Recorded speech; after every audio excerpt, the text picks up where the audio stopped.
नमस्कार दोस्तों। एक 21 से 25 साल का नवयुवक है और उसके 3 कमेंट हैं। जी हाँ दोस्तों, उन्होंने पूछा है ऐसा कौन सा बिजनेस है जिसमें सिर्फ एक बंदा ही काफी है।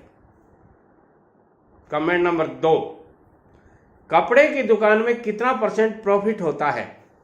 कमेंट नंबर 3, सब्जी की दुकान में कितना % प्रॉफिट होता है। लास्ट में उन्होंने अलग से एक कमेंट और किया है, ठेकेदार लोग कितना % कमाते हैं।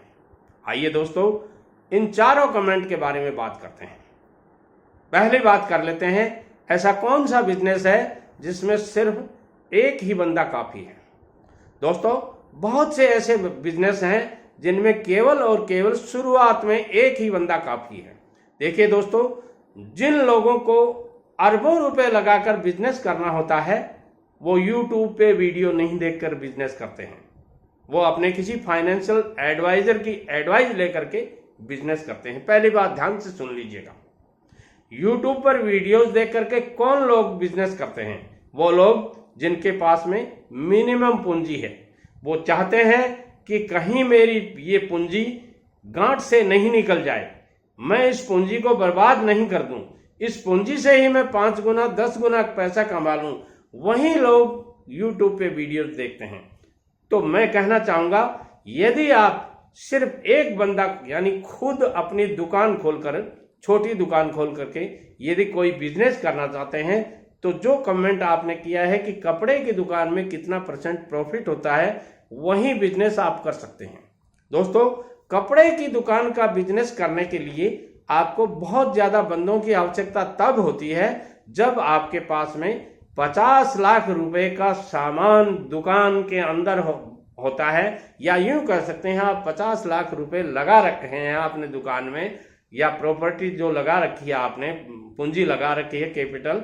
तब आपको 5-7 आदमियों की जरूरत होती है। शुरुआत में आप रेडीमेड गारमेंट्स की दुकान कर सकते हैं, जिसमें आप केवल एक अकेला बंदा सुबह 8 बजे जाकर के दुकान खोलने में और शाम को 8 बजे तक, या यूं कह सकते हैं सरकारी नियमों के अनुसार अपनी दुकान खोलने में, और आपका टिफिन दुकान पर ही आ जाए, ऐसी व्यवस्था करके आप ये दुकान खोल लेंगे तो अच्छा पैसा कमा सकते हैं। और दिन प्रतिदिन आपकी दुकान ग्रो करने लग जाएगी, और जब धीरे धीरे ग्रो करेगी तो उसके बाद में आप अपनी दुकान को बड़ा कर सकते हैं, और फिर 2 बंदे 3 बंदे 4 बंदे जो आप चाहें उतने उन दुकान में लगा सकते हैं।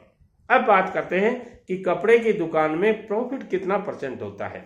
देखिए दोस्तों, ये आपके ऊपर डिपेंड करता है कि आप कौन सी क्वालिटी का सामान बेचते हैं और कौन सी क्वालिटी का प्रोडक्ट बेचते हैं। प्रोडक्ट के हिसाब से ये प्रॉफिट निकाला जाता है।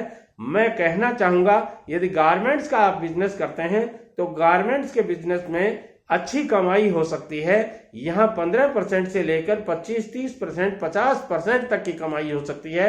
और नवयुवकों के लिए, बेरोजगार नवयुवकों के लिए, या यूं कह सकते हैं थोड़े पैसे वाले नवयुवकों के लिए ये बिजनेस एक बहुत ही शानदार बिजनेस हो सकता है। बात आती है इसमें पैसा इन्वेस्ट कितना करना पड़ता है। देखिए दोस्तों, 2-4 लाख रुपए के बिना कोई ठीक ठाक, या यूं कह सकते हैं 25 से 30 हजार रुपया महीना आप यदि कमाना चाहते हैं तो 2-4-5 लाख रुपए तो आपको लगाने ही पड़ते हैं। अब बात आती है कि सब्जी की दुकान में कितना % प्रॉफिट हो जाता है। दोस्तों, पहले बात कर लेते हैं कि सब्जी की दुकान शुरू करने के लिए आपको कितना पैसा लगाना पड़ता है। देखिए दोस्तों, आप गली मोहल्ले में सब्जी की दुकान करते हैं तो 10,000 रुपए से शुरू कर सकते हैं। आप मेन रोड पर, किसी सब रोड पर दुकान करते हैं तो 20 से 30 हजार रुपए में आप ये काम कर सकते हैं। और यदि आप कोई ढंग की दुकान करना चाहते हैं तो 1-2 लाख रुपए तो सब्जी की दुकान में लगते ही लगते हैं। बात आती है प्रॉफिट कितना होता है। प्रॉफिट सब्जी की दुकान में बात वहीं आकर के अटक जाती है। कुछ प्रोडक्ट्स ऐसे होते हैं जिन पे 10 से 15% प्रॉफिट होता है, कुछ प्रोडक्ट ऐसे होते हैं जिनका 20 से 25% प्रॉफिट हो सकता है, और कुछ लोकल प्रोडक्ट्स ऐसे आती हैं, सब्जियां जैसे पुदीना है, धनिया है, ये लोकल आपके वहाँ होता है।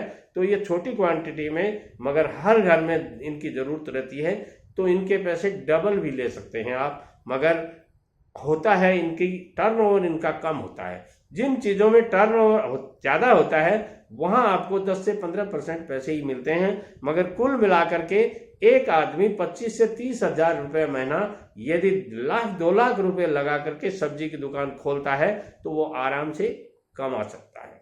अब चौथा कमेंट उनका था कि ठेकेदार लोग कितना % कमाते हैं। देखिए दोस्तों, ठेकेदारी एक ऐसा बिजनेस है जिसकी कमाई अथाह हो सकती है, वो घाटा भी बढ़ा दे सकता है और प्रॉफिट भी बढ़ा दे सकता है। इसके ऊपर डिपेंड करता है कि आपका वर्क नॉलेज कैसा है, कहाँ आपने ठेकेदारी सीखी है, कौन से ठेकेदार के पास में सीखी है। यदि किसी सफल ठेकेदार के पास में आपने ठेकेदारी का काम सीखा है तो आप अच्छा पैसा कमा सकते हो। क्यों कि ये चीज़ें किताबों की कम पढ़ी जाती हैं, या यूं कह सकते हैं किताबों की चीज़ें बहुत कम काम में आती हैं, और प्रैक्टिकली लाइफ में आपने क्या सीखा है, ठेकेदारी में कहाँ पैसा बचाना चाहिए। जिस जगह पैसा बचाना चाहिए वहाँ तो लोग बाग पैसा लगा देते हैं, या यूं कह सकते हैं वहाँ बचत नहीं करते हैं, और जहाँ बचत करते हैं वहाँ उल्टा काम कर देते हैं, वहाँ नुकसान हो जाता है। तो ऐसी स्थिति में ठेकेदारी एक ऐसा विषय है जो आपको सीखना पड़ता है। जब तक आप इसका पूरा प्रॉपर नॉलेज नहीं ले लेते हैं तब तक आप इसमें अच्छा पैसा नहीं कमा पाएंगे। इसलिए मैं बार बार आपको कहता हूं कि ठेकेदारी यदि करना चाहते हो तो पहले वर्क नॉलेज गोट करो। केवल वर्क नॉलेज सर्टिफिकेट लेके आप लाइसेंस ले सकते हैं, रजिस्ट्रेशन करवा सकते हैं, मगर काम में आप सफल नहीं होंगे। ठेकेदारी में कहाँ से पैसा बचना है, क्या क्या कुछ बातें ऐसी होती हैं जो वीडियो में नहीं बताई जा सकती हैं। आप समझ रहे हैं मेरी मन स्थिति को, तो वो बातें आपको जाननी पड़ती हैं। वीडियो पसंद आता है लाइक शेयर और कमेंट करें। नमस्कार।